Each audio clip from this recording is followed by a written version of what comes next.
We got some plan? Do we have a plan? I don't have a plan at all. You did the FOC. So I look at see these notes. I know you can't even see the notes on that notepad. These notes are for Batman 3 Jokers, which is going to be insane. That's not on FOC today, but it's coming up in a couple of weeks. So come talk to us at the store.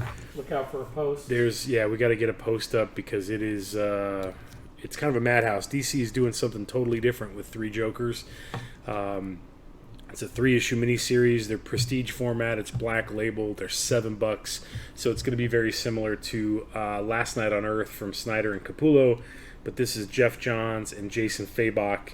And DC announced that they're doing premium variants. Yes, premium variants. But to get the premium variants, we as a retailer have to lock in an order quantity of so many for each one of those premium variants. Jump through hoop process. Yeah, it's meet or exceed times, I don't know, it's a lot. But there's basically going to be 5 covers, 5 open to order covers for each issue.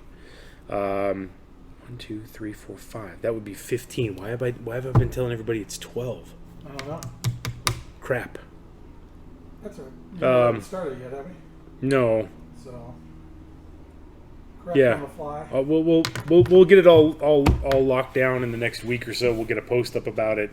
But there's some great covers that are coming out for it. If you're a Joker fan, you are not going to want to miss this one.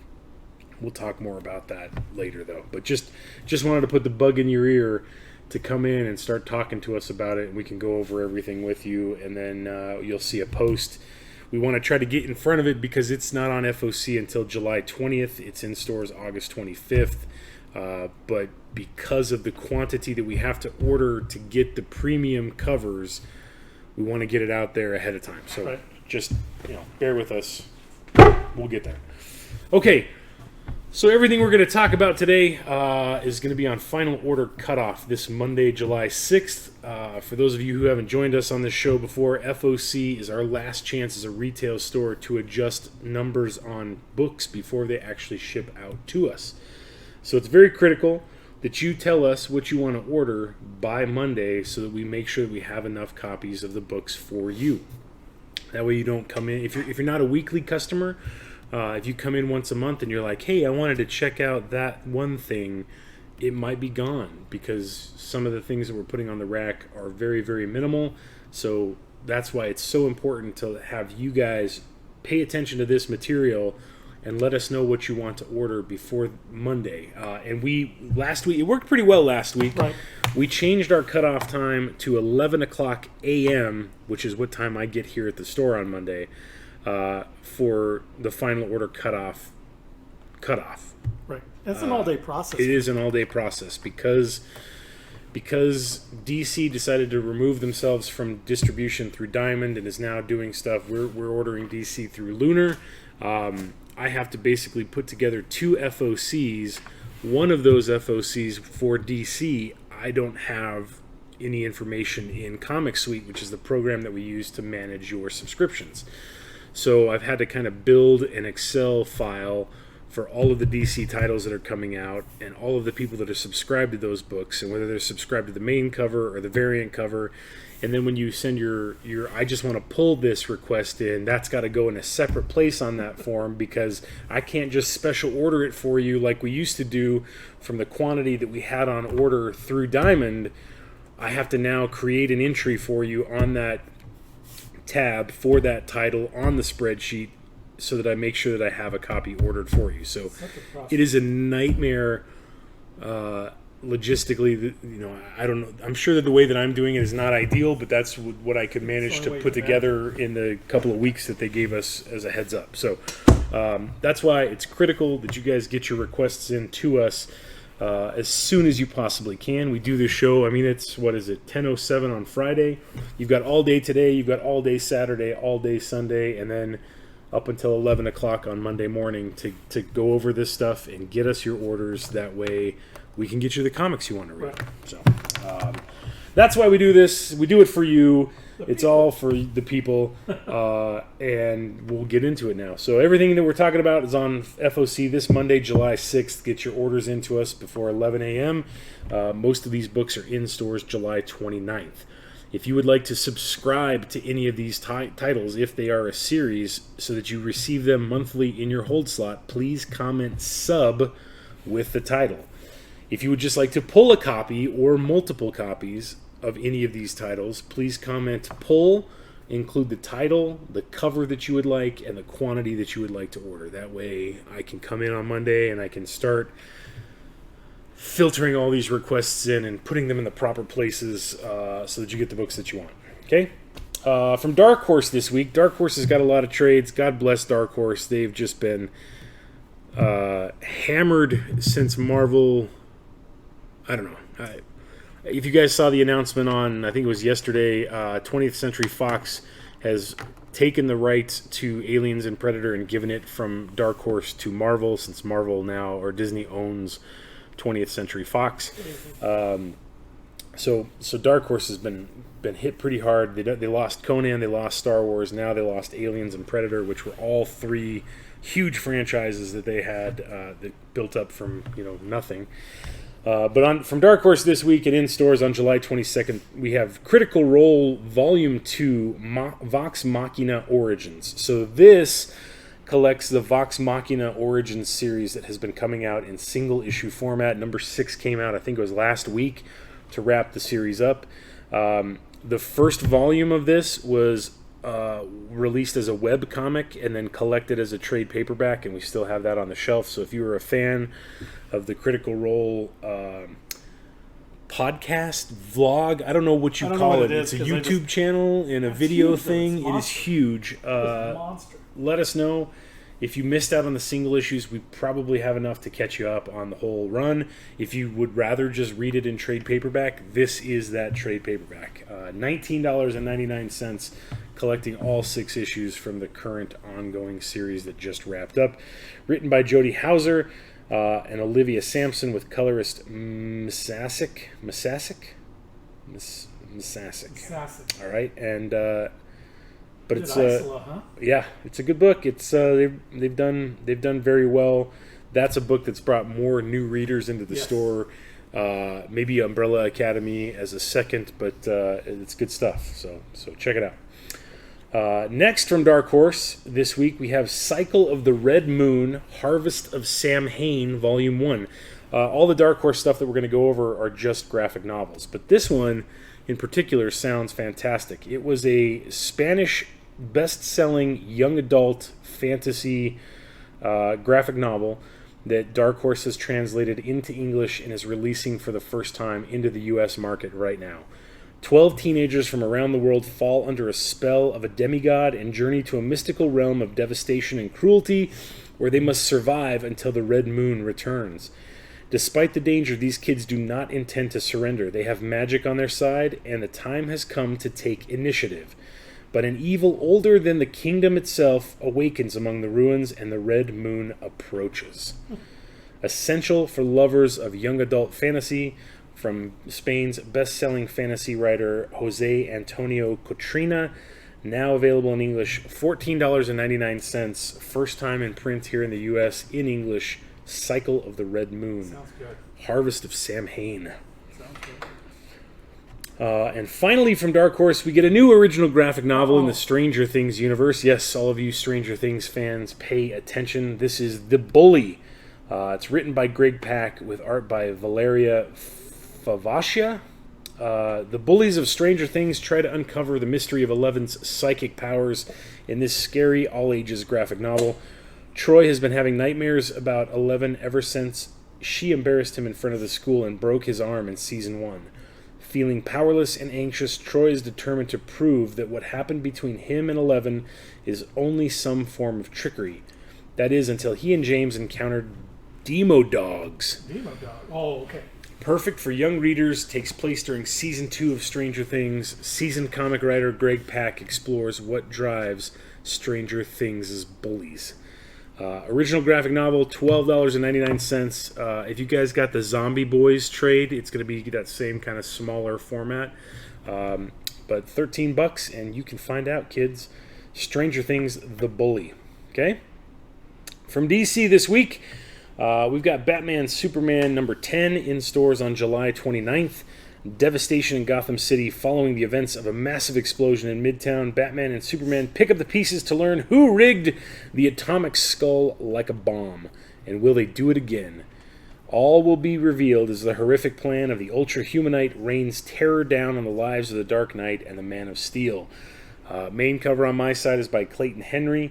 Variant cover on Dom's side is by Riccardo Federici. Still written by Josh Williamson. Solid stuff there with Batman Superman. Okay? Next from DC and in stores on August 11th, we've got Death Metal number 3, kids, which is frustrating because number 1's been out for a couple of weeks. I think number 2 comes out next week, or I don't know. I don't even know. Who knows? When the Justice League launches its assault on New Apocalypse, the team's goal is to free Superman from his solar prison. But it's all going off the rails when they learn that the Man of Steel is gone for good thanks to the anti-life equation. Plus, the deep secret of the Darkest Night is revealed, but how much darker could the Batman Who Laughs possibly get? Darker. And don't miss the surprise return of everyone's favorite wannabe Robin. I don't know what that means. Main cover right there is by Greg Capullo. That's also going to have the embossed foil treatment. The variant cover on Dom's side is by David Finch. That artwork is not complete. It will be fully colored. But notice, that is Wally West with Dr. Manhattan's symbol in his forehead. If you haven't checked out Flash Forward... I know. You better... I started trying to read it. Yeah. But I didn't get all the way through, so I'm confused what's going on. Sure. I haven't started at all, so I know I got nothing. through half. Yeah. If we bump it up one, this may be the wannabe Robin that everybody's talking about. I don't know, but it is creepy AF. That is the variant cover by Riccardo Federici. And then on Dom's side, boom! Oh, that's Art Germ. Right? That is Art Germ returning to Supergirl for a pretty solid and very, very prettily colored cover there. So, Capullo, Finch, Federici, and Art Germ for this round of Metal number 3. Okay? All right, if you guys missed out on Legion of the Superheroes number 6... in all of the Gold Lantern hotness, here is your chance to jump in. This should be the first full appearance of the Gold Lantern, even though you can go as far back to the Superman and Supergirl that were recalled having cameo appearances of him in those books. This is Legion of Superheroes number 7. Jonathan Kent, intergalactic fugitive. The United Planets is less than thrilled with the decision to bring Superboy 1,000 years into the future to protect the past. Planet Gotham is under siege. Ultra Boy's homeworld is on the verge of all-out war. And if that weren't enough, a new Legionnaire drama unfolds as Saturn Girl and Cosmic Boy throw down over who should take on the Legion's leadership. Plus, Brainiac 5 will reveal a secret that will make one Legionnaire quit the team. And we ask the burning question, who is the strongest Legionnaire?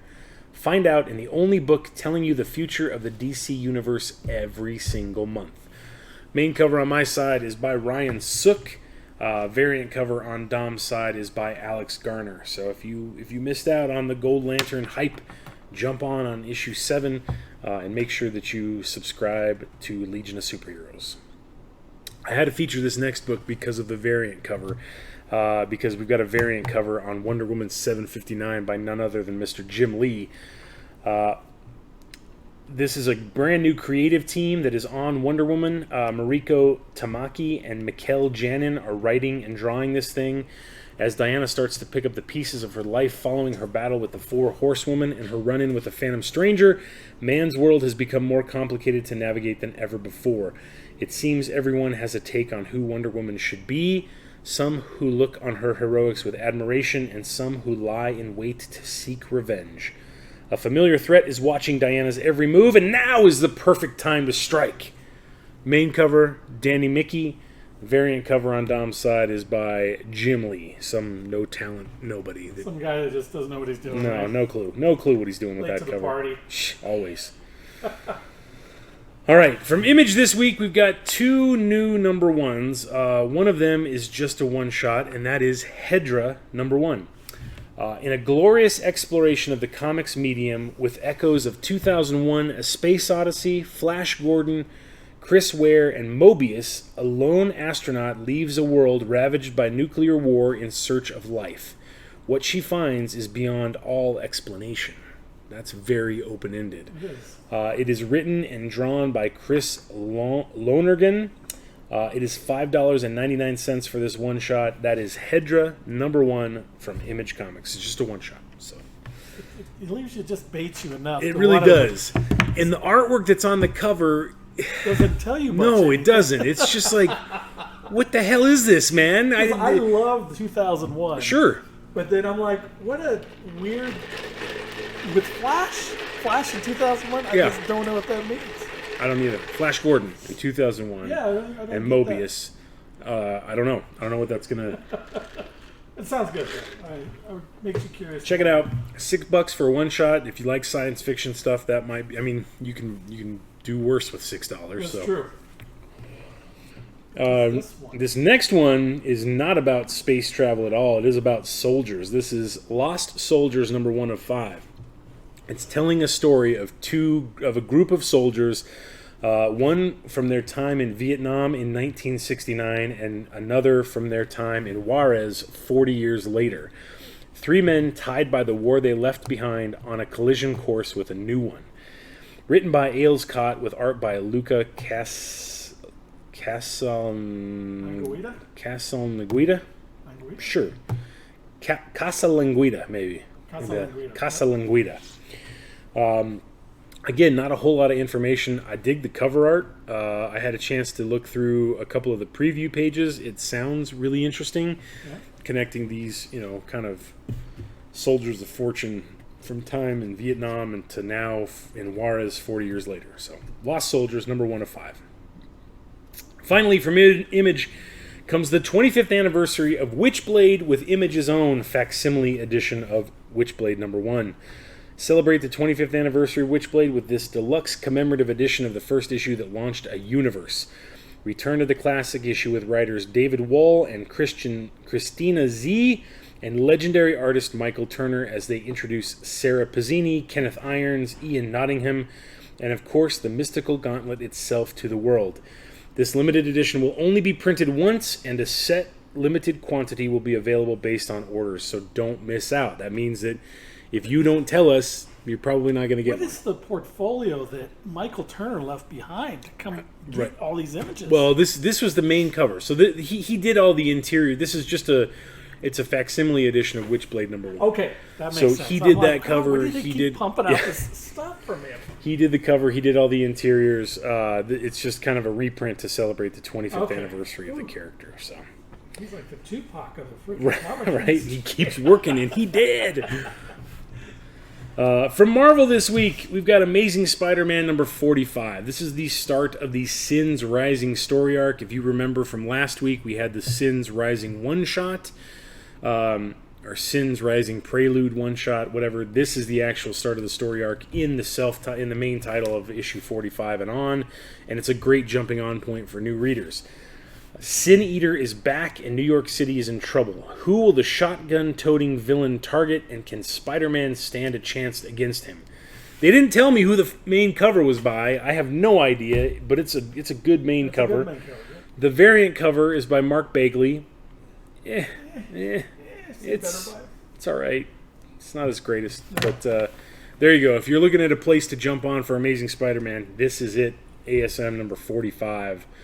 On FOC on Monday. Dom has an idea. Dom is speculating about this next one. He thinks that this character may be coming to an end. Next from Marvel this week, we've got Captain Marvel #18, which is an Empire tie-in. Captain Marvel is the Supreme Accuser, taking over the role of Ronin. Right. In the throes of war, Carol finds herself with a bold new role and a brand new weapon. The universal weapon, in fact. When a Kree soldier bombs a unified city of the Empire, Emperor Hulkling sends his new accuser to bring down the swift and necessary hammer of justice. But what at first seems like a relatively simple directive will end up challenging Carol on a personal level she had never imagined. Main cover on my side is by Jorge Molina, The variant cover on Dom's side is by Dan Mora of Once and Future and Mighty Morphin Power Rangers fame. Both of those are pretty solid. So, Captain Marvel number 18 with an Empire tie-in. Also tying into Empire, remember how we talked last week that Empire number 2 is on FOC? Well, number 3 is on FOC this week because the shutdown has basically forced Marvel into doing this weekly, which is a nightmare for us because we have no idea what sales is 2 weeks ahead of it. Oh, God. Before you get I don't know what's worse. Ordering an event weekly or having to order DC from a different distributor. No, if it would have been Marvel going there, this wouldn't be a weekly thing. No, I don't know. We could actually see what we can order ahead of time. But tying into Empire also this week, we've got Captain America, Empire Captain America number 1 of 3-issue miniseries. The invasion has made landfall. Captain America stands on the front lines, but when the threat goes global, even he won't be enough to stem the tides. Will Captain America be able to find allies willing to fight alongside him, or will he fall in the face of this intergalactic incursion? Main cover on my side is by Mike Henderson. It's... The variant cover on Dom's side is by Steve Epting. That is much better. And I believe that Lionel Yu is doing the interior on this, so it's going to be really pretty inside. I don't know why they didn't pick a better A cover. I don't know, whatever. Also tying into Empire this week. You see the theme here? Yes. The theme here? We have a one-shot. This is Empire Savage Avengers number 1. In South America, Conan finds himself enslaved, which is typically bad news for those attempting to do the enslaving. But these enslavers come from beyond the stars, and they've got a singular and grisly end in store for the Cimmerian, one that only Venom can help him avoid. Perfect. That's perfect. Main cover on my side is by Greg Smallwood. Variant cover on Dom's side is by Gerardo Sandoval. Savage Avengers Empire number 1. I have just a one-shot. They're going to incorporate the aliens and the Predators into the Savage Yeah, Avengers. No kidding, right? That would be perfect. That would be the perfect way to do that, to bring that stuff in. Next from Marvel, in stores on July 29th, we've got X Factor number 1. Mutants have conquered death. By the grace of the Five, the resurrection protocols can bring back any fallen mutant. But such a huge enterprise isn't without its problems and complications. When a mutant dies, X Factor is there to investigate how and why to keep the rules of reincarnation. Writer Leah Williams from Amazing Mary Jane and Extremists and artist David Baldion, Domino, and Web Warriors take North Star, Polaris, Prodigy, iBoy, I'm not familiar with iBoy, Dakin, and Prestige into the world of murder and missing persons. That sounds really cool, though. It does. The main cover on my side is by Ivan Shavrin. The variant cover on Dom's side is the Marvel Zombies variant by Emanuela Lupacino. That's 1, 2, 3, 5 eyes? I guess that's obviously that's creepy. iBoy. iBoy. I got my eye on you. It's like my superpowers. I can see 360 degrees like a chameleon. Hey, watch your back, Jack. But I can only see on my right side, not on my left side so well. I don't know. I like that idea, though. The concept is intriguing there. If a mutant dies, these guys go to investigate to make sure that they can preserve the resurrection. That's cool. Finally, from Marvel this week, X-Men number 10. Guess what? It's also an Empire tie-in. Oh, wow. Who knew? The Summers family has grown a Krakoan home on the moon. Now, some new neighbors have moved in. That's all that I have for the solicit info for this book. The main cover on my side is by Lionel Yu. This is Marvel Zombies variant on Dom's side is by Ryan Brown. There's also a Phil Noto Empire variant and a Patrick Zurcher Confrontation variant that I didn't have images for when I typed this up last night. So, X-Men number 10. It's creepy to see Wolverine as a zombie. Yeah. It's bad enough he can't die. Right. Not so die how anyways. is he a zombie? That's. I thought it would fight all that stuff. I did too. Yeah, who knows? Who knows? The Marvel Universe. Okay, from Boom Studios this week. Boom. Look at this one. He is bringing the boom, man. This is awesome. We've got Mega Man Fully Charged number 1. It's a new beginning for the worldwide culture phenomenon featuring heroes like Mega Man, Rush, and Dr. Light trying to save Silicon City from the villainous forces of the robot masters. I guess this is set in the world of the Mega Man Fully Charged TV series. Okay. After Mega Man's father, Dr. Light, is kidnapped, a shocking truth rocks Mega Man's world, as it seems the Robot Masters know more about his secret history than he does. It's kind of got an Astro Boy feel a little bit to it. When Mega Man's forgotten memories of the brutal human-robot war are triggered, our hero is left to question just who he is and if he can trust anything or anyone, including the man he calls father.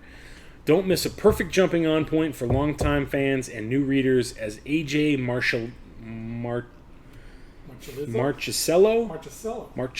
and Marcus Reinhardt with artist Stefano Simeone examine the cost of being a hero and what it truly means to be human. Main cover on my side is by Tony Infante. There is going to be a B cover of Tony's work right here that's going to be a foil cover. It'll be $1 more. And then cover C on Dom's side is by In-Hyuk Lee, and they're both fantastic. So, if you dug Mega Man, if you're enjoying the cartoon right now, if you've got kids that are enjoying it, let us know to sign up for Mega Man Fully Charged #1. That's cool. From Action Lab this week, it's a new weird one, but they do some funky stuff. This is Villains Seeking Hero #1. Once a respected and feared pillar of the supervillain community, the middle-aged veteran baddie known as Master Molecule is being swallowed up by his own professional downward spiral. Fortunately for the villain, a second chance arrives with him becoming the leader of a new team called the Frightening Five. So, supervillains, circle of depression. It's every human being's comic book story right here. Villains Seeking Hero #1. The cover right there that you see on the screen is by Ben Matsuya, who's also doing the interior artwork. So, Master Molecule swallowed up by his own professional downward spiral, like having to do FOC twice on Monday and all that sort of stuff. Okay? Villain Seeking Hero. From Zenoscope this week, we have a new Robin Hood. This is Robin Hood Justice #1.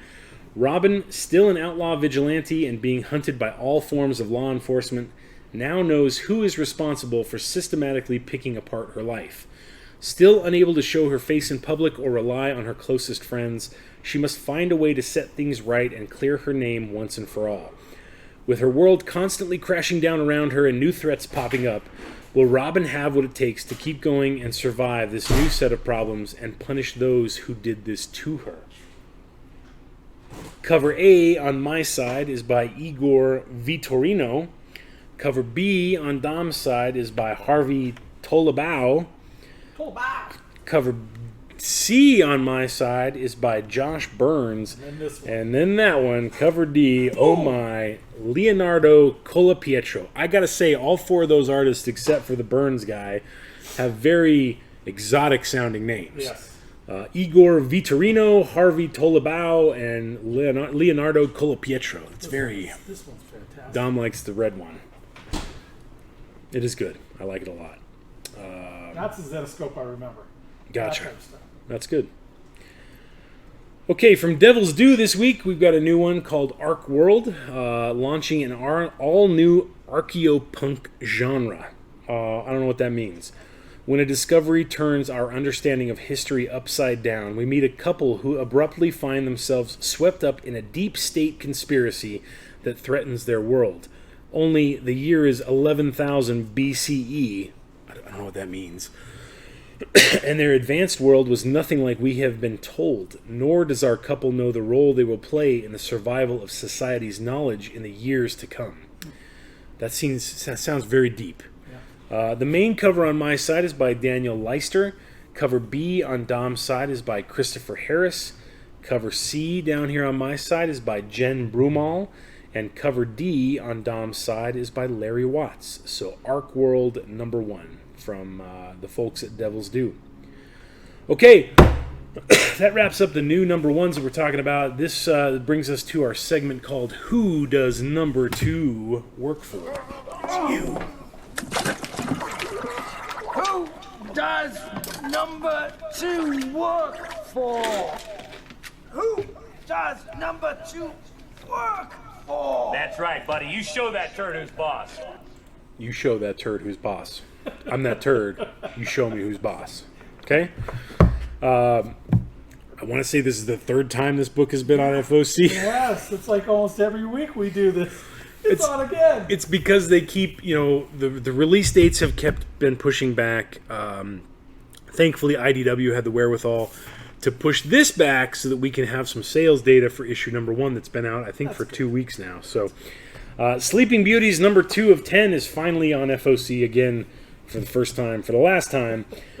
Based on the horror novel by Stephen and Owen King and adapted by Rio Yowers and Allison Sampson, with A covers on my side by Annie Wu and B covers on Dom's side by Jen Woodall. A strange sleeping sickness known as Aurora has fallen over the world, and strangest of all, it only affects women. In the small town of Dueling, a mysterious woman has walked out of the woods. She calls herself Eve and leaves a trail of carnage behind her. More mysterious, she's the only woman who is not asleep. So if you picked up Sleeping Beauties number 1 last week, if you read it and enjoyed it, either let us know to add it to your subscription or at least pull a copy of number 2 because we want to make sure we have a copy for you. Okay? From Image this week, Dead Body Road number 2 is on FOC.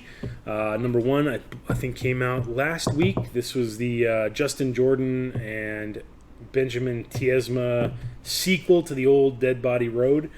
Hunter Hale is on the run from Monk Sinclair, boss of everything underground in their county, at least until Bree Hale declares war on him to defend her brother. So, if you dug number 1, if you liked the family drama and suspense that book had over everybody, make sure you pick up a copy of number 2, at least subscribe to it or pull a copy. Also from Image this week, another book that came out last week, That Texas Blood number 2, A Brother's Conscience Part 1. The first 5-part story arc begins here.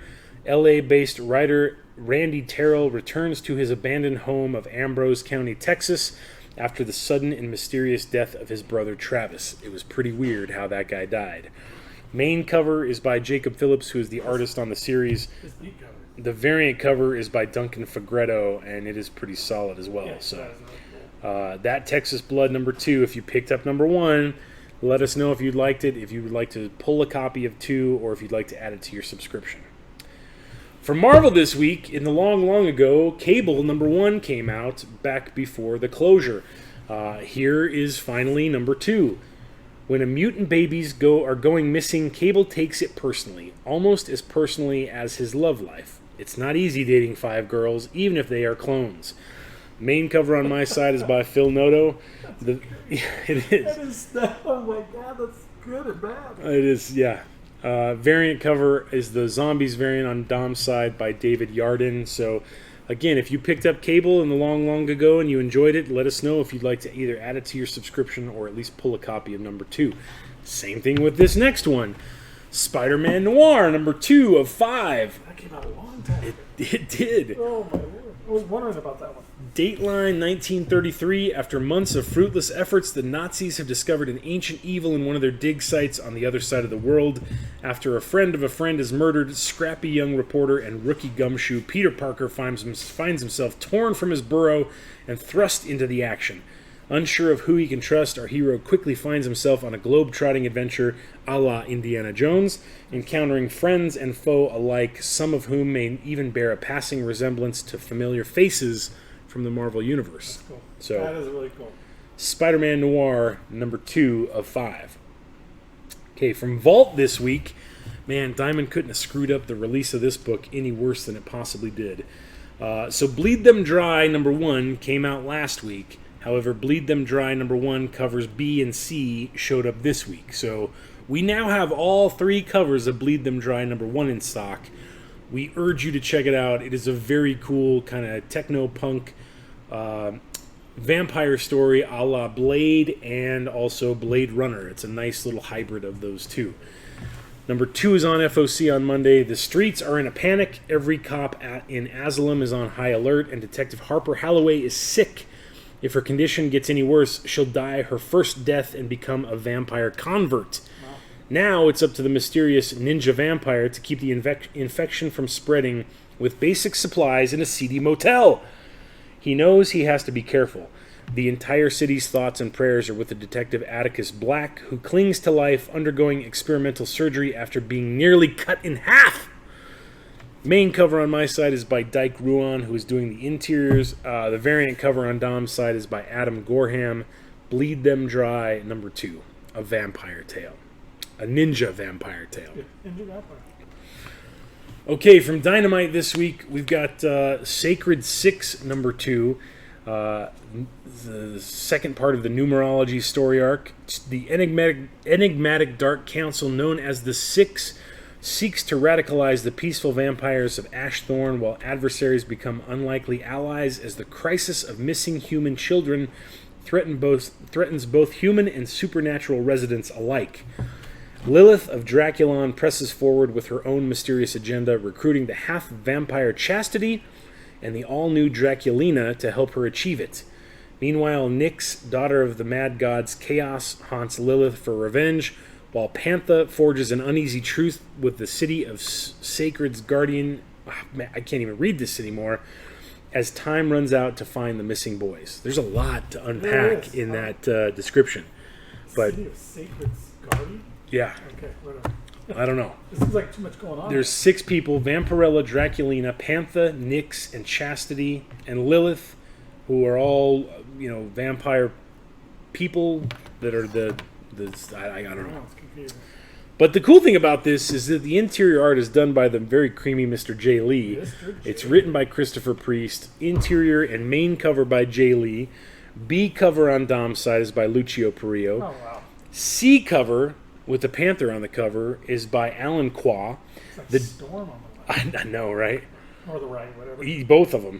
The D cover on Dom's side is phenomenal, and that is by Megan Hetrick. Oh, that's good. And then the E cover is by Derek Chu. So you got some great covers. I have no idea what the hell is going on in this comic book. Remember, have we received one yet?